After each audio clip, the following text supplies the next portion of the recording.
Hi viewers, welcome to my channel. In last video we learned about historical background of management, development of management theories. Historical background में हमारे पास concept थे early example of management का, Adam Smith का concept था और industrial revolution का था।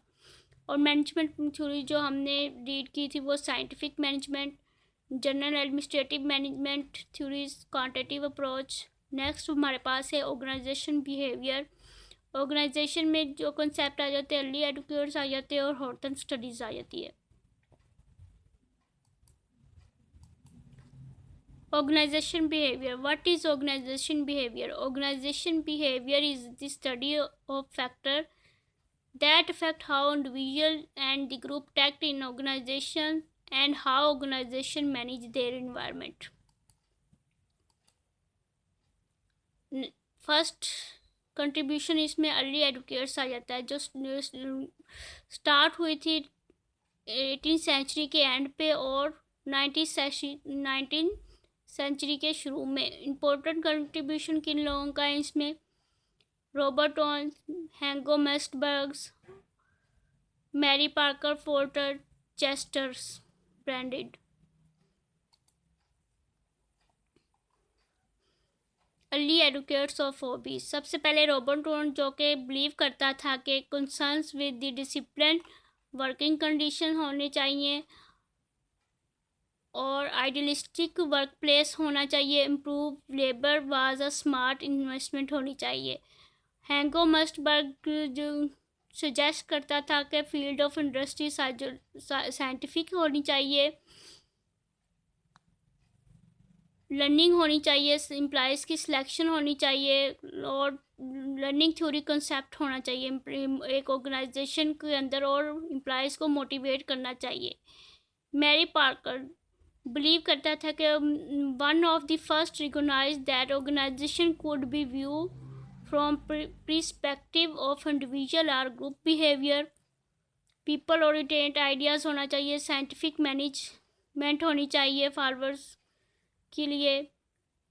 Organisation should be based on group ethics होने चाहिए। Chester Barnard actual manager who taught organization was social system that required cooperation होनी चाहिए। इसके अंदर manager jobs was communicate and implies high level of effort। first that organization was a open system होना चाहिए।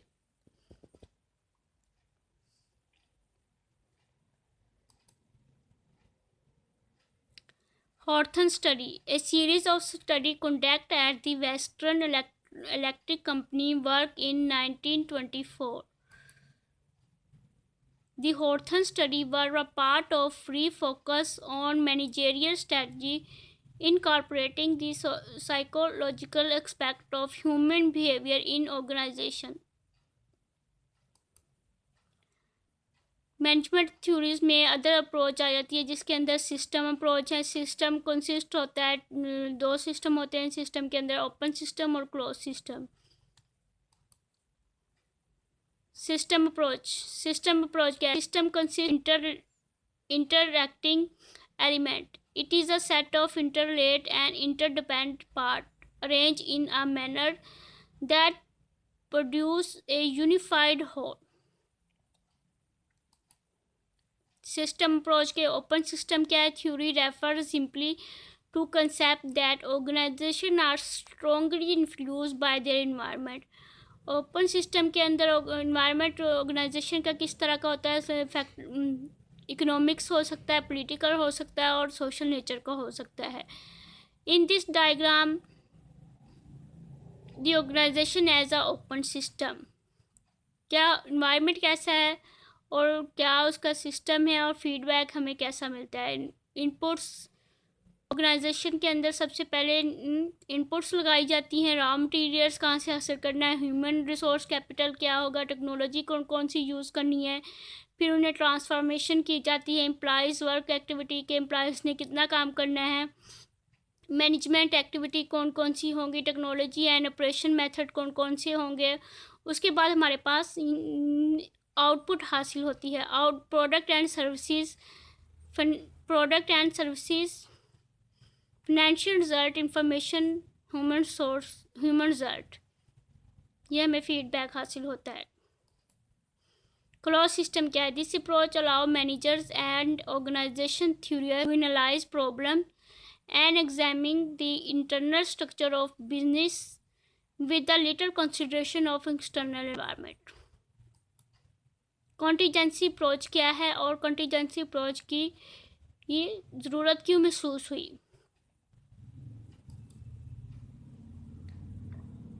Contingency and contingency approach. Contingency mean theory meaning one thing depend on the other things, कि एक चीज़ दूसरी चीज़ पर depend करती है। Contingency approach क्या है? Seek to delineate the characteristics of a situation and forwards and exam the leadership style that can be use effectively.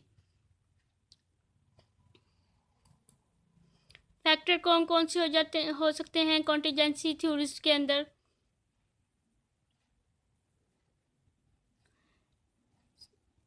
एक system के अंदर कॉन्टीजेंसी थ्योरीज में कौन से फैक्टर हो सकते हैं? कल्चर हो सकता है फैक्टर, टेक्नोलॉजी फैक्टर हो सकता है, गवर्नमेंट हो सकता है, इकोनॉमी हो सकता है, जियोग्राफिक हो सकता है और डेमोग्राफिक हो सकता है। Thanks for watching. Share, like, follow and do not forget bell icon।